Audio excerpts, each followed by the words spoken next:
We will go through each symptom and I will show you how it can easily be dismissed. When I was younger and would get my blood pressure taken, it would be in the 80s, and they'd be like, "That's great, you must be a runner."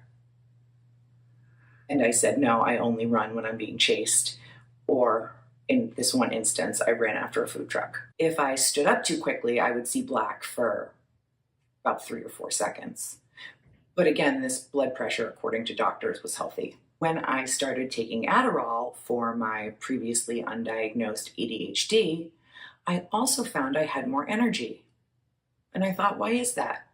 After a little research, Adderall is a vasoconstrictor, so it constricts your blood vessels and it raises your blood pressure. My parents freaked out, took me to the ER, they did an EKG, said everything looks fine. Follow up with a pediatric cardiologist. The cardiologist diagnosed me with mitral valve prolapse, which wasn't causing my tachycardia.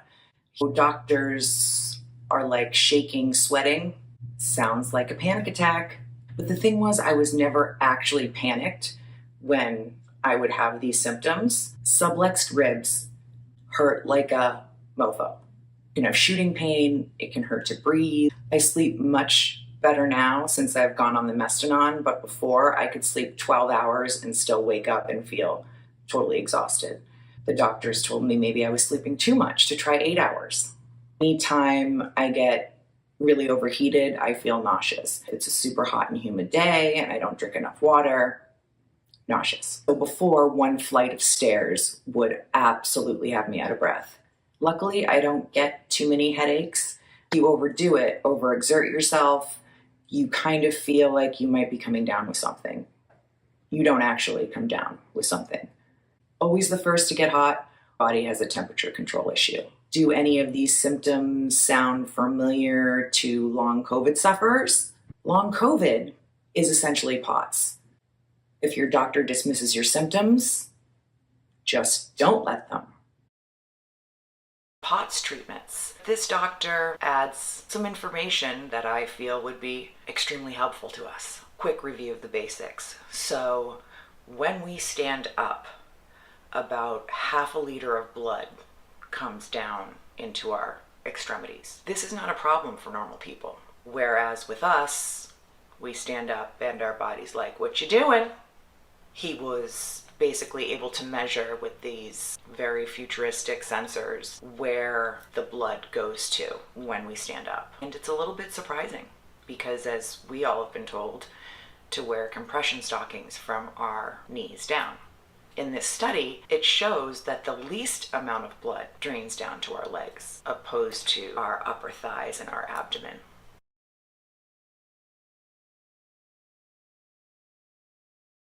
So yeah, we're not compressed enough. Or if we are compressed enough, we're not compressed in the right places. He basically recommended if you wear anything, it should be abdominal and thigh compression. We know taking sodium increases our blood volume. He also talked about the water to salt ratio. This is what works the best. He recommends drinking 3 liters of water a day. The last thing he talked about was exercise to help us control our symptoms. Most of you are like, really? Because we have exercise intolerance, so why would we want to exercise? But he does make a good point that if we do it slow and incrementally, it can make a difference. How you can just go online and get your own medication for POTS. Yeah, that's right. I said it. Just read about this last week, and this could be a game changer for so many people. I know personally, I waited 1.5 years to see a cardiologist while sitting on the couch feeling like I need a heart transplant. Because that's what untreated POTS actually feels like you need to have a heart transplant. It's a website called Rhythm Health. We are starting a Rhythm Direct program. The website has what's called a discovery tool. So after you answer questions about your symptoms, it will point you in the right direction of a medication that you could try. Then one of the Rhythm providers will go over all your information and write you a script. The clinicians basically won't recommend taking a drug that would hurt you. based on your other medications and your symptoms. Here are the list of medications on the website. I will go through each one in a slide so you know a little bit about it. Pause if you need more time to read.